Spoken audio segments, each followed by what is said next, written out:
और अब सीधे आपको ले चलते हैं ओमान के मस्कट, जहां प्रधानमंत्री नरेंद्र मोदी क्या कुछ कह रहे हैं वो सुनते हैं। वैश्विक पहचान हमारी उस रोशनी की मान्यता है जो आशा, सद्भाव और मानवता के संदेश को, उस प्रकाश को फैलाती है। साथियों, आज हम सब यहां भारत ओमान मैत्री पर्व भी मना रहे हैं।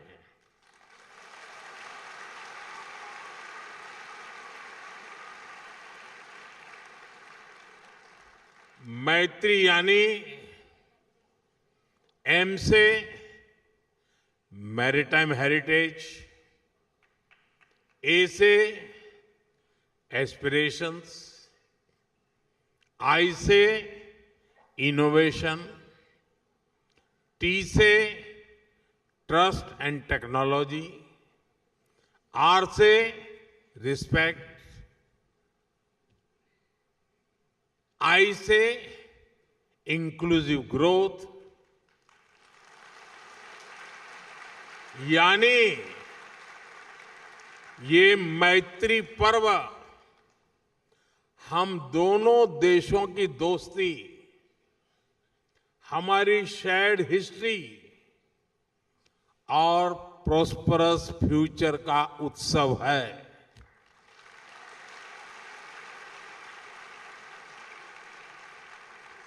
भारत और ओमान के बीच शताब्दियों से एक आत्मीय और जीवंत नाता रहा है। इंडियन ओशन की मॉनसून विंड्स ने दोनों देशों के बीच ट्रेड को दिशा दी है। हमारे पूर्वज लोथल, मांडवी और ताम्रालिप्ति जैसे पोर्ट से लकड़ी की नाव लेकर मस्कट, सूर और सलाला तक आते थे।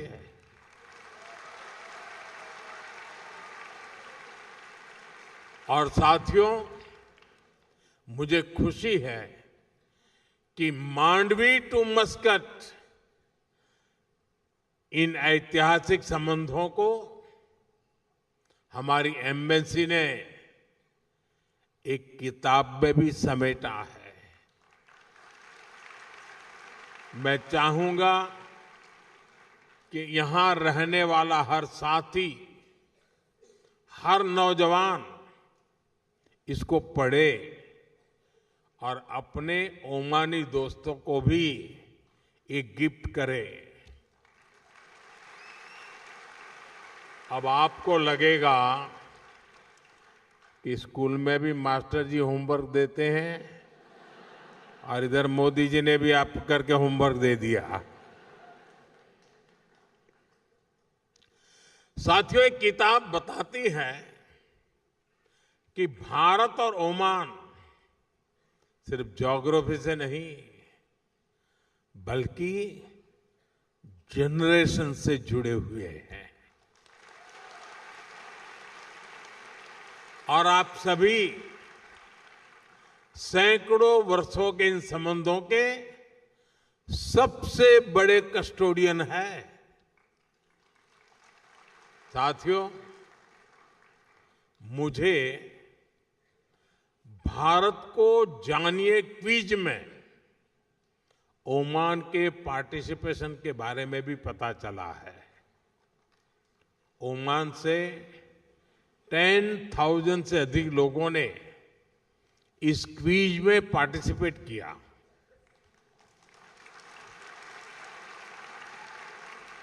ओमान ग्लोबली 4th पोजीशन पर रहा है।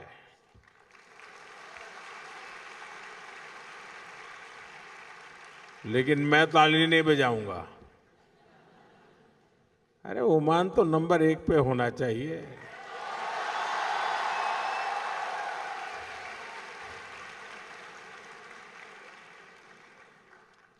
मैं चाहूंगा कि ओमान की भागीदारी और अधिक बढ़े, ज्यादा से ज्यादा संख्या में लोग जुड़े। भारतीय बच्चे तो इसमें भाग जरूर लें। आप ओमान के अपने दोस्तों को भी इस क्विज का हिस्सा बनने के लिए मोटिवेट करें। करेंगे? दम नहीं है आपकी आवाज में? जरा हाथ ऊपर करके बताइए, करेंगे? हर एक के हाथ ऊपर नहीं हुए।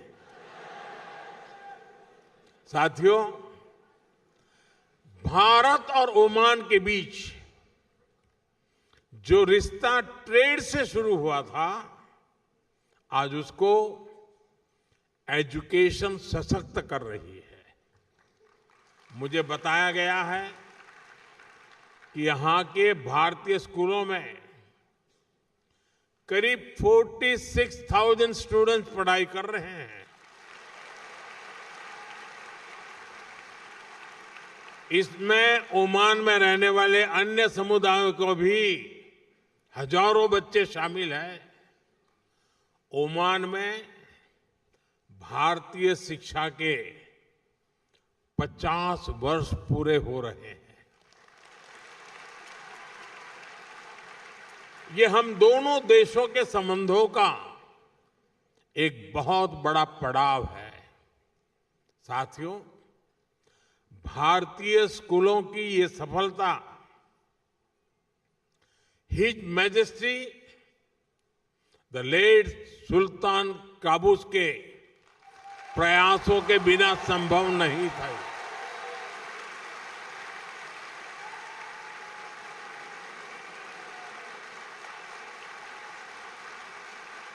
उन्होंने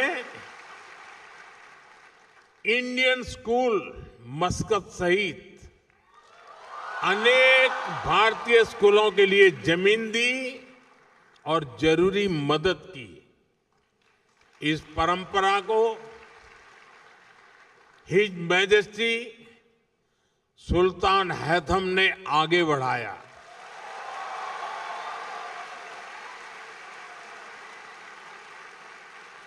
वे जिस प्रकार यहां भारतीयों का सहयोग करते हैं, संरक्षण देते हैं, इसके लिए मैं उनका विशेष तौर पर आभार व्यक्त करता हूं।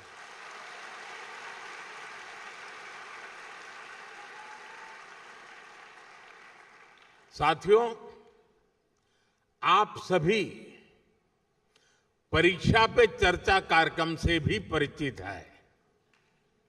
यहां ओमान से काफी सारे बच्चे भी इस प्रोग्राम से जुड़ते हैं। मुझे यकीन है कि यह चर्चा आपके काम आती होगी। पेरेंट्स हो या स्टूडेंट्स, सभी को स्ट्रेस फ्री तरीके से एग्जाम देने में हमारी बातचीत बहुत मदद करती है। साथियों, ओमान में रहने वाले भारतीय अक्सर भारत आते जाते रहते हैं। आप भारत की हर घटना से अपडेट रहते हैं। सिर्फ फिल्में नहीं, मूवी नहीं, आप सभी देख रहे हैं कि आज हमारा भारत कैसे प्रगति की नई गति से आगे बढ़ रहा है।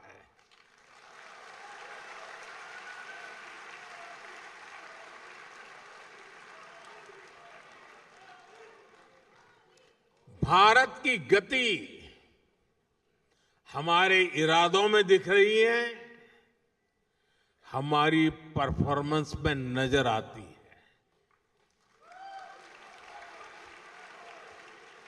कुछ दिन पहले ही इकोनॉमिक ग्रोथ के आंकड़े आए हैं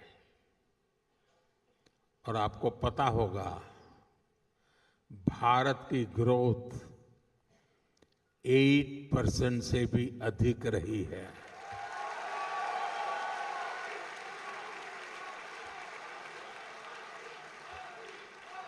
यानी भारत लगातार दुनिया की फास्टेस्ट ग्रोइंग मेजर इकोनॉमी बना हुआ है और ये तब हुआ है जब पूरी दुनिया चुनौतियों से घिरी हुई है। दुनिया की बड़ी बड़ी इकोनॉमीज कुछ ही % ग्रोथ अचीव करने के लिए तरस गई है, तरस। लेकिन भारत लगातार हाई ग्रोथ के पथ पे चल रहा है।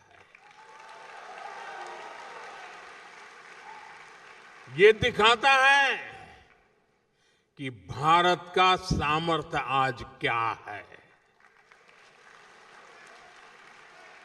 साथियों, भारत आज हर सेक्टर में, हर मोर्चे पर अभूतपूर्व गति के साथ काम कर रहा है। मैं आज आपको बीते 11 साल के आंकड़े देता हूं। आपको भी सुनकर गर्व होगा, होगा ना? सच में होगा। यहां क्योंकि बहुत बड़ी संख्या में स्टूडेंट्स और पेरेंट्स आए हैं, तो मैं शुरुआत में शिक्षा और कौशल सेक्टर से ही बात करूंगा। बीते 11 साल में भारत में हजारों नए कॉलेज बनाए गए हैं। आईआईटी की संख्या 16 से बढ़कर 23 हो चुकी है। 11 वर्ष पहले भारत में 13 आईआईएम थे, आज 21 है। इसी तरह एम्स की बात करूं तो 2014 से पहले सिर्फ 7 एम्स ही बने थे, आज भारत में 22 एम्स हैं।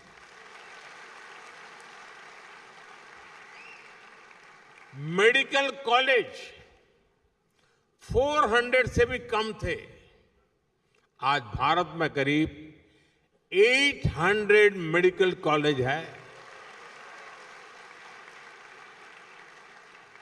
साथियों, आज हम विकसित भारत के लिए अपने एजुकेशन और स्किल इकोसिस्टम को तैयार कर रहे हैं। न्यू एजुकेशन पॉलिसी इसमें बहुत बड़ी भूमिका निभा रही है। इस पॉलिसी के मॉडल के रूप में 14,000 से अधिक 14,000 से ज्यादा पीएम श्री स्कूल भी खोले जा रहे हैं। साथियों, जब स्कूल बढ़ते हैं, कॉलेज बढ़ते हैं, यूनिवर्सिटीज बढ़ती हैं, तो सिर्फ इमारतें नहीं बनती, देश का भविष्य मजबूत होता है।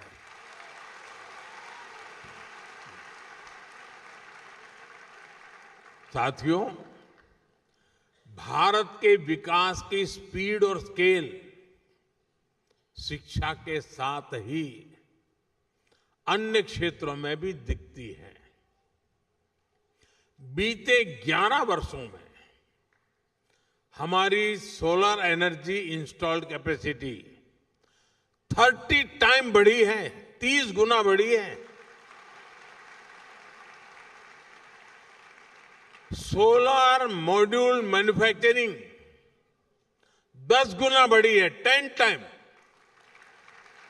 यानी भारत आज ग्रीन ग्रोथ की तरफ तेजी से कदम आगे बढ़ा रहा है। आज भारत दुनिया का सबसे बड़ा फिनटेक इकोसिस्टम है। दुनिया का दूसरा सबसे बड़ा स्टील प्रोड्यूसर है। दूसरा सबसे बड़ा मोबाइल मैन्युफैक्चरर है। अब आपके जेब में मोबाइल होगा तो लिखा होगा मेड इन इंडिया।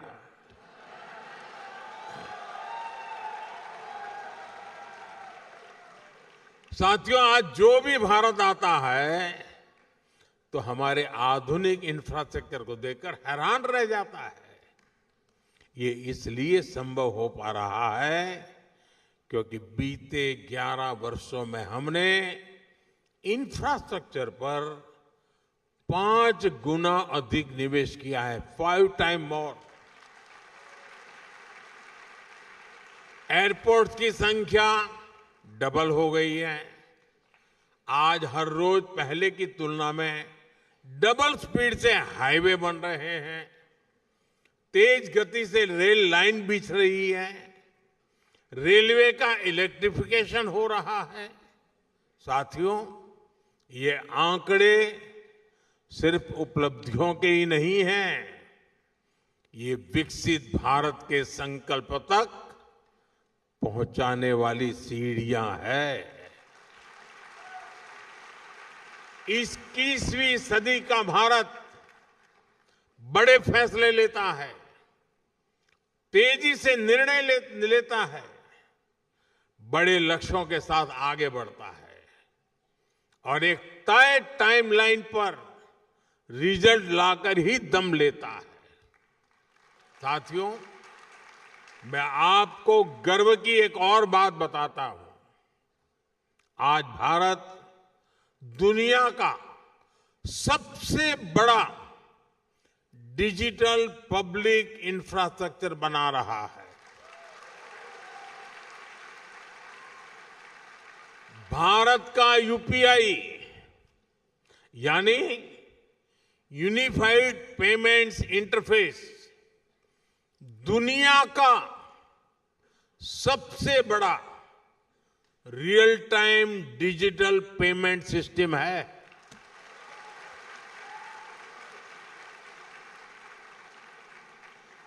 आपको ये बताने के लिए कि इस पेमेंट सिस्टम का स्केल क्या है, मैं एक छोटा सा एग्जांपल देता हूं। मुझे यहां आकर के करीब 30 मिनट हुए हैं, 30 मिनट्स हुए हैं। इन 30 मिनट में भारत में यूपीआई से, मैं इन 30 मिनट की बात करता हूं, इन 30 मिनट में भारत में खास खबर के सह प्रायोजक हैं एमडीएच देगी मिर्च का तड़का।